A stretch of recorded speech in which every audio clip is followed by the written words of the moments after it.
Tax Tuesday, where you get a little bit of tax information to help you develop your tax strategy and to help you talk more intelligently with your tax professional.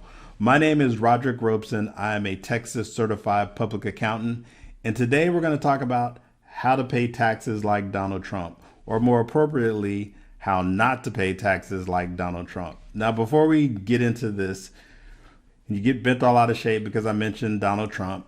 This is an apolitical, Tax Tuesdays is apolitical. We only talk about politics in the context of tax law and how it will impact you from a tax perspective. And I don't have a copy of Donald Trump's tax return. I don't want to see Donald Trump's tax return. And to be perfectly honest, I don't need to see Donald Trump's tax return to talk to you about this strategy. And the strategy works regardless of your socioeconomic status or your political affiliation. So let's just kind of cut to the chase and talk about how you're able to reduce your taxes like the rich and famous. It's very simple how you do this. You stop trading your time for money. Stop trading your time for money. That's it. And if there's anything we should have learned during this pandemic is that you need multiple streams of income in order to be financially secure. That's it. Stop trading time for money. Well, why is that the case? Well, there's this concept in the tax law called character of income. Character of income. What does that mean? It basically means what vehicles did you use in order to generate income? Did you invest in real estate? Did you have stocks and bonds? Did you have a job?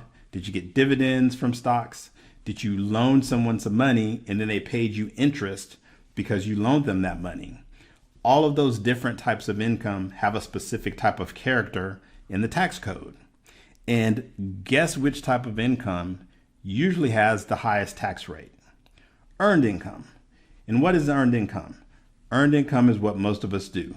We have a job, we get a W-2, we punch a clock, and we get a regular check. So if all you have is a W-2, you don't really have a lot of strategies you can use. I mean, the best thing we can do to reduce your taxes is you can buy a house. You can invest in a 401k, max that out. I mean, you have a couple of kids, you can make less money. That's always an option. But that's really all you have when you have earned income, when you have a W-2 and only one source of income. Our strategies are limited. But what if you start a business? Now we've opened up the tax code. There's more things we can do to reduce your taxable income. You can invest in real estate. Again, we've opened up the tax code some more. There's more things we can exploit within the tax code to help you reduce your taxable income. Invest in stocks, invest in bonds, invest in other forms of income, invest in other forms of vehicles that will generate revenue besides punching the clock every day and getting a W-2. That's the key.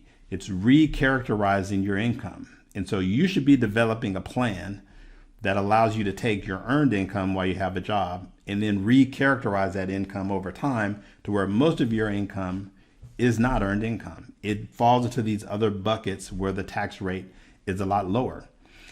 And the tax code is kind of weird that way. It basically says, hey, if you work less, you take your money and you invest it in these vehicles and you let that money stay in there for a long period of time, as an incentive, you're going to pay less in taxes. That's the strategy. You stop trading your time for money. You invest in things that will recharacterize your income. And that is how you're ultimately going to reduce the tax rate. That's what the rich and famous do. They invest in real estate. They invest in other vehicles where they're not punching a clock in order to make money. Now, before we wrap this up, there's one more thing you need to know. And this is very, very important. The thing you need to know is your effective tax rate. Your effective tax rate is what you actually pay in taxes. That's your golden number, effective tax rate. So what I want you to do is get a copy of your last 3 years tax returns, and somewhere in the tax return, the software kicks this number out. So you don't really have to know the number. Your software is going to do it. You need to know your effective tax rate. If you don't have instant access to your last 3 year tax returns, I got one word for you, and that is shame. You should have access to your tax returns 24/7, at least the last 3 years. And if you're really good, you should have the last 7 years worth of tax returns at your disposal. You should have those and be able to access those for a whole lot of reasons. So what number is a good number for an effective tax rate? Well, according to the Tax Policy Center, 20.8% is the average tax rate within the United States.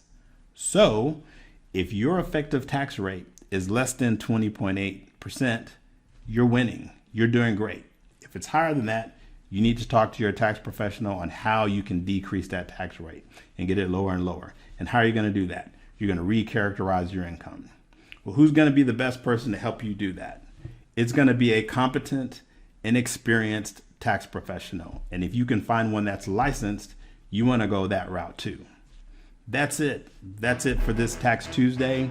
I'm going to leave you with this, and I'm going to leave you with this every Tuesday. Don't let perfect be the enemy of good. If you got any goals and dreams, you need to go after them, because the only scarce resource we have is time. Everything else you can make up. So until next Tuesday, peace.